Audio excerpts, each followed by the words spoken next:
Acara selanjutnya yaitu webinar vaksinasi perspektif fikih yang akan disampaikan oleh Kiai Haji Hasan Nuri Hidayatullah. Kepada beliau kami persilahkan.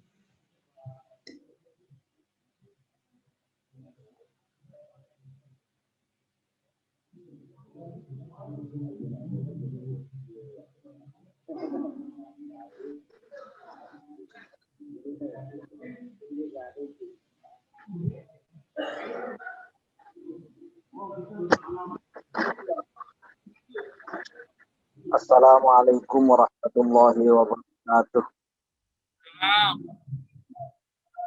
Bismillahirrahmanirrahim. Alhamdulillahi rabbil alamin. Allahumma salli wa sallim ala sayyidina Muhammadin wa ala ali sayyidina Muhammad adada ni'amillahi wa ifdalih. Allahumma akrimna binuril fahmi wa akhrijna min dhulumatil wahmi waftah lana abwaaba rahmatika wanshur alaina hikmataka ya arhamar rahimin. Subhanaka la ilma lana illa ma 'allamtana innaka antal alimul hakim. Allahumma hidayatan lis-shawab amma ba'd. Hadratul muhtaramin, para alim, para ulama, para kiai, para asatid, para tokoh masyarakat, Forkompinda Kabupaten Bogor yang mewakili pemerintah daerah, kepolisian, tentara, teman-teman dari jajaran pengurus cabang Nahdlatul Ulama Kabupaten Bogor, jajaran Suriah dan Suriah yang mudah-mudahan senantiasa dimuliakan oleh Allah Subhanahu wa taala. Teman-teman dari lembaga, badan otonom, peserta yang ikut dalam kegiatan peringatan Harlah NU yang ke-95 versi Masehi dan ke-98 versi Hijriah yang diperingati oleh PCNU Kabupaten Bogor melalui webinar yang kali ini, pagi ini dimuliakan semuanya oleh Allah Subhanahu wa taala dan berkhidmah kepada Nahdlatul Ulama. Allah Subhanahu wa taala catat kita sebagai yang dilakukan oleh Mbah Hasyim Asy'ari, yaitu menjadi santrinya. Dan oleh Allah Subhanahu wa taala menjadikan apa yang kita lakukan untuk NU menjadi amal saleh. Dan mudah-mudahan menjadi orang-orang yang berkhatimah kelak.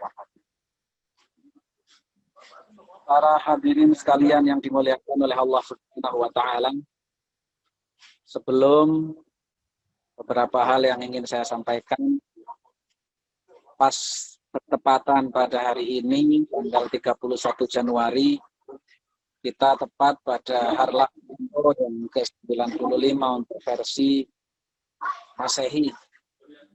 Kita lihat semakin tahun Nahdlatul Ulama ini semakin kokoh dengan berbagai macam terpaan musibah dan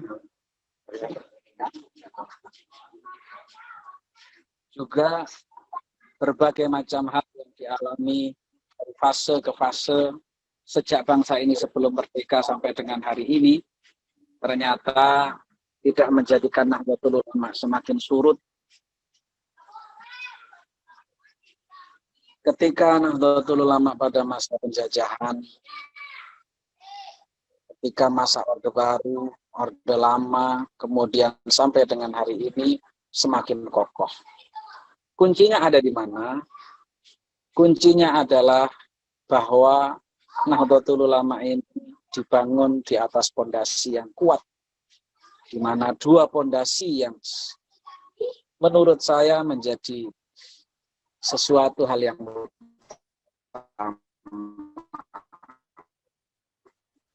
fondasi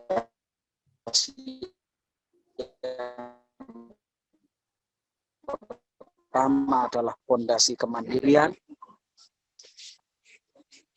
Kenapa? Dan memang setiap sesuatu yang besar maka harus dibangun di atas fondasi yang kuat. Pondasi yang kuat itulah yang menjadikan bangunan yang ada di atasnya akan semakin menjadi kokoh. Bahwa Rasulullah SAW menjadi tokoh yang hebat karena memang diberi pondasi pendidikan oleh Allah Subhanahu wa taala dengan pondasi yang kuat, yaitu pondasi kemandirian. Apa pondasi kemandirian yang Allah berikan kepada baginda Nabi SAW? Yaitu ketika diwafatkannya orang tuanya sebelum beliau lahir, sehingga para ulama menyampaikan tujuan utama hal ini, hikmahnya adalah li'alla yaqula abi waliyaqula rabbi, biar menjadi sosok yang selalu berbicara, menyampaikan kepada Allah Subhanahu wa taala tentang hal yang menjadi kebutuhan dan sesuatu yang dihadapinya, tidak lagi cengeng atau mengadu kepada orang tua. Dan itulah yang dibangun sebagai pondasinya Nahdlatul Ulama. Hal ini bisa kita lihat ke belakang bagaimana bahasan Nawawi ketika didatangi oleh Mbah Ridwan Abdullah. Ketika suatu saat Mbah Ridwan Abdullah ini akan menyampaikan, akan minta pendapat kepada Mbah Hasan Nawawi tentang logo daripada Nahdlatul Ulama. Ketika diperintahkan oleh Mbah Hasyim Asy'ari, Mbah Ridwan Abdullah untuk sowan kepada beliau, dipeseni dua hal. Yang pertama, tanya bagaimana pendapat beliau tentang logo NU, apa sarannya. Yang kedua, ajak beliau untuk bergabung dalam kepengurusan.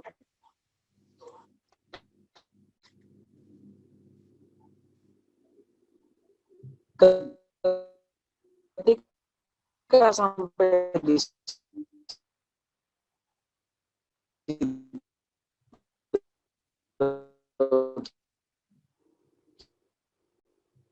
kiri, Mbah Ridwan Abdullah menyampaikan pesan dari Mbah Hasan Nawawi, menyampaikan kalau menurut Mbah orang zaman dahulu apa yang telah. Kemudian yang kedua mengenai kemandirian, mengenai ketika beliau diajak untuk menjadi pengurus, Mbah Hasan Nawawi ini menyampaikan, saya mau diajak menjadi pengurus NU kalau pengurusnya mau urunan, artinya iuran. Bukan berbicara nilainya berapa, bukan berbicara urunannya seperti apa. Akan tetapi yang terpenting adalah bahwa urunan ini adalah membangun pondasi kemandirian yang kokoh sehingga tidak bergantung kepada siapapun. Karena itu penting. Karenanya maka inilah yang perlu kita tiru dalam rangka meneruskan perjuangan beliau. Yang kedua, pondasi khidmah. Jadi kalau dalam pepatah Arab itu disebutkan ada istilah man khadam. Orang yang siap untuk menjadi pengabdi, maka dia akan menjadi lebih maju daripada yang lainnya. Bahkan dalam riwayat lain disebutkan sayyidul qaumi khadimuhum. Orang yang menjadi pengabdi, maka dia adalah orang yang paling mulia di antara kaum yang ada.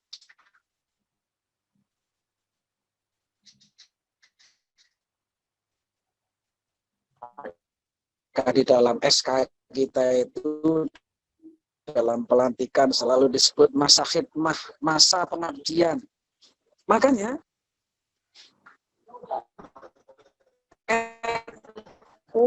dipanggil untuk berkhidmah bagaimana memerdekakan bangsa ini.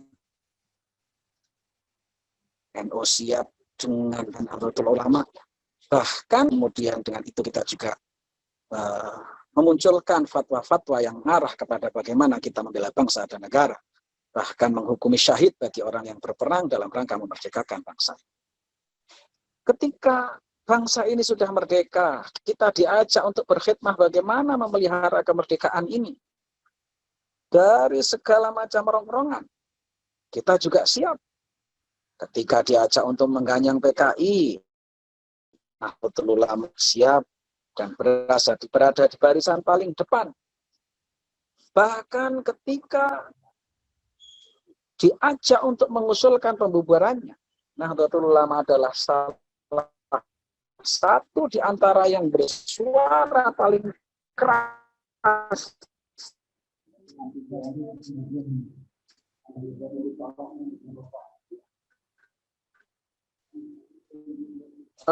untuk pembubaran tersebut kita jaga kemerdekaannya. Ketika NU dipanggil untuk berkhidmah, bagaimana mengisi bangsa ini setelah merdeka dengan hal-hal yang positif, NU juga berada di barisan paling depan dengan pendidikannya, dengan kegiatan aktivitas sosialnya, dengan bagaimana memberikan pencerahan-pencerahan tentang Islam yang rahmah, bagaimana memasyarakatkan bahwa antara pemerintah dengan agama itu adalah senyawa yang tidak bisa dipisahkan.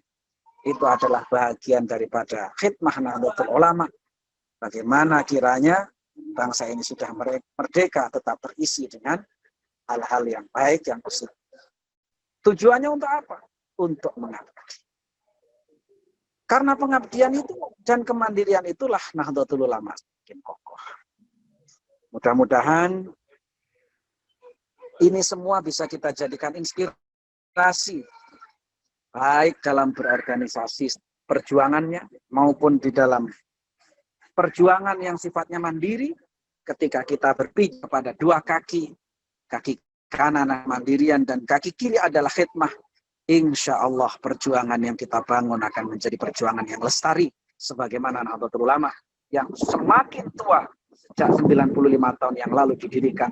Ternyata Nahdlatul Ulama tidak pernah goyah dengan goncangan apapun, dengan terpaan angin sekencang apapun, dan hari ini tetap kokoh berdiri dengan izin Allah Subhanahu wa Ta'ala. Berbicara mengenai vaksin, saya pikir sudah banyak yang paham dan sudah banyak yang mengerti. Berbicara tentang fikih adalah sesuatu hal yang sangat sederhana, karena ada dalam sebuah kaidah yang menyebutkan al-hukum yaduru ma'illatihi, bahwa hukum itu elastis, kondisional, bisa bagaimana alasan yang dimunculkan, kemudian bisa menjadi muncul produk hukum. Tadi sudah disampaikan banyak hal mengenai vaksin itu apa, dan alhamdulillah saya pada hari Kamis yang lalu sudah disuntik untuk vaksin yang kedua, dan saya sampaikan, saya ditanya tidak ada efek apa-apa, hanya ketika setelah divaksin rasanya ngantuk untuk beberapa saat itu saja. Tidak lebih, dan betul bahwa tadi ada batasan-batasan dan sebagainya. Kita divaksin tenang. Ketika vaksin yang pertama 20 orang dari tenaga kesehatan, mewakili dokter dan lain sebagainya, tidak ada yang lolos dalam satu kali pemeriksaan tensi darah langsung divaksin, kecuali hanya 2 orang. Satu Pak Kapolda dan yang kedua Pak Kabinda. Datang ke Rumah Sakit Hasan Sadikin, periksa darah, langsung disuntik. Dari 20 orang yang 18 orang datang jam 9 baru disuntik rata-rata setengah 12. Harus mengulang 3-4 kali pemeriksaan tekanan darah. Kenapa? Karena yang pertama masih pengalaman, yang pertama masih dengar bisikan-bisikan, masih dengar kekhawatiran bagaimana nanti habis disuntik dan lain sebagainya, sehingga ketidaktenangan suasana ini yang menjadikan tekanan darah semakin tinggi. Bahkan saya sempat disuntik itu jam 12:30 karena harus pemeriksaan darahnya 4 kali, ketika yang ketiga kali masih tinggi, baru saya minta waktu tidur sejenak di dalam ruangan rumah sakit, kemudian ditensi kembali dan normal, yang akhirnya bisa disuntik. Semua ini dilakukan oleh pemerintah dalam rangka kemaslahatan. Dan itulah inti daripada kehidupan ini, seorang pemimpin berpikir bagaimana kemaslahatan masyarakat dan rakyat. Tasarruful imam manutun limaslahatir ra'iyah. Kebijakan seorang pemimpin itu adalah murni dalam rangka kemaslahatan masyarakat. Tidak ada keinginan seorang pemimpin siapapun dia yang ingin menjerumuskan, mengorbankan rakyatnya dalam rangka untuk kepentingan yang tidak jelas. Kenapa vaksin ini harus dilakukan oleh pemerintah? Karena dampak daripada COVID-19 ini mempunyai dampak yang luar biasa. Tidak hanya sisi kesehatan, ekonomi terdampak, pendidikan hanya kadang-kadang saya suka berkelakar bahwa yang paling banyak terdampak COVID-19 ini adalah para ustadz dan para kiai, akan tetapi mereka tidak terdaftar sebagai penerima manfaat daripada bantuan-bantuan yang ada, tapi terdampaknya luar biasa. Karena aktivitas para ustadz dan para kiai, apalagi di lingkungan NU ini adalah kerumunan, mulai tahlil, rajaban, maulidan, haul, dan seterusnya.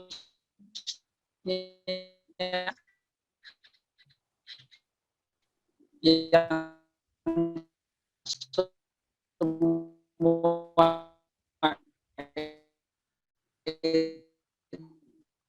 itu dilarang, sehingga tapi mereka tidak terdaftar sebagai ini, mungkin perlu mendapat perhatian. Dan kebijakan vaksin bahkan kita dukung, tujuannya untuk apa? Untuk menormalkan kembali suasana kehidupan kita di tengah masyarakat. Ekonomi kita terpuruk sampai di angka minus. Pendidikan kita sampai hari ini belum bisa berjalan normal. Guru dengan murid banyak yang tidak kenal. Kemudian dan hal-hal yang lain. Karenanya maka dalam rangka menormalkan kembali, belum ada jalan yang bisa dilakukan selain daripada pakai masker terus. Tenaga kesehatan juga tidak mampu.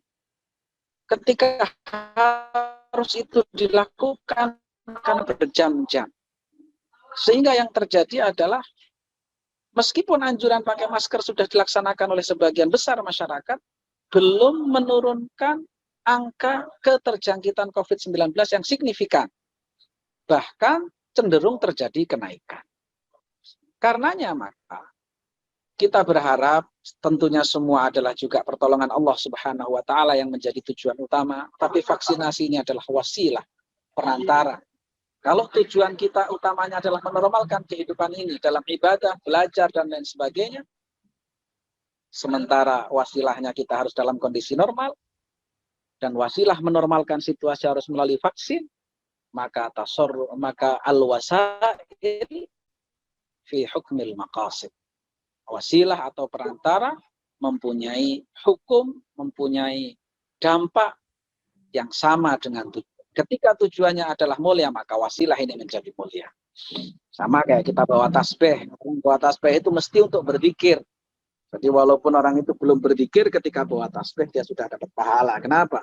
Karena niatnya pasti berzikir, dan niatul mukmin khairun min amali. Karenanya secara hukum kita juga sudah tidak perlu bicara banyak, karena sudah langsung disurvei oleh tim dari Majelis Ulama Indonesia ke sana, ke Tiongkok. Dan ini Sinovac ini adalah perusahaan swasta satu-satunya pabrik vaksin yang bisa dan mau memberikan vaksinnya, tidak hanya sekedar produk vaksinnya, tapi juga sampai kepada alih teknologinya, sehingga alih teknologi itu bisa digunakan oleh negara kita untuk memproduksi vaksin sendiri, yang sekarang sedang dalam proses, yaitu vaksin merah putih. Mudah-mudahan ini semua menjadi sesuatu hal yang berbuah positif bagi kita. Ada harapan ke depan, bagaimana kita menghadapi situasi semacam ini untuk lebih dewasa, tidak saling ejek ketika terjadi perbedaan pendapat antara setuju dan tidaknya vaksin, tidak terjadi saling melemahkan antara satu dengan yang lainnya. Kita ini ketika dalam satu persoalan semacam ini diminta untuk saling menguatkan komponen-komponen bangsa, tidak hanya sekedar masyarakatnya, tapi tokoh pemerintahnya, ulamanya, umaroknya, masyarakatnya, bahu-membahu menjadi satu, bergabung dalam rangka mengkokohkan sendi-sendi bangsa ini sehingga tidak porak-poranda dengan adanya COVID-19 ini. Dan alhamdulillah kita rasakan sampai dengan hari ini penanganan yang cukup luar biasa, ikhtiar yang sudah luar biasa ini kita doakan mudah-mudahan menjadi ikhtiar yang diridhoi oleh Allah Subhanahu wa Ta'ala. Kita mendukung program dalam rangka kemaslahatan masyarakat di masa yang akan datang, di masa pandemi ini, dengan melalui program vaksinasi yang sekarang sedang berjalan. Mudah-mudahan ada manfaatnya, dan hari ini semestinya yang mengisi adalah Ketua Umum Pengurus Besar Nahdlatul Ulama Al-Mukarram Kiai Haji Profesor Dr. Said Agil Siraj, karena beliau di dalam kepengurusan besar Nahdlatul Ulama pada puncak harlah ini sangat padat sekali kegiatannya, sehingga beliau mengamanatkan untuk hadir dalam virtual dalam kegiatan di PJNU Kabupaten Bogor pada pagi hari ini.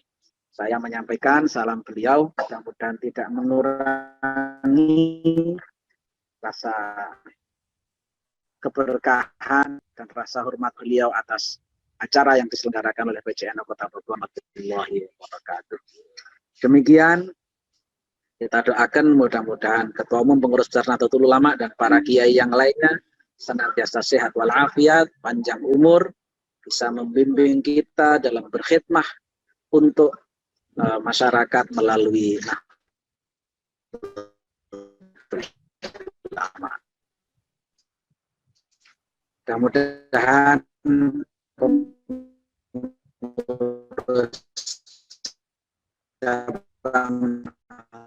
ulama Kabupaten Bogor senantiasa diberkahi, diamankan dari segala fitnah dan wabah. Allah menjadikan orang yang selamat di dunia ilal abal dan thayyibatul murabur. Mohon maaf, situasi saya di tempat orang karena tadi saya menerima jadwalnya jam 8:30, sementara saya harus kegiatan di Jakarta, jadi saya mengisi acara ini di teras. Kalau pemandangannya mungkin kurang pas, saya mohon maaf yang sebesar-besarnya. Demikian, terima kasih Pak Kiai Aim dan selalu dan seluruh jajaran PJNU. Hadanallah wa iyyakum ajma'in, ja'alanallah wa iyyakum mimman yastaujibu syafa'ata sayyidil mursalin, ihdinas syiratal mustaqim, wallahul muwaffiq ila thariq. Wassalamualaikum warahmatullahi wabarakatuh. Terima kasih kami ucapkan kepada Bapak Kiai Haji Hasan Nuri Hidayatullah yang telah menyampaikan webinar vaksin perspektif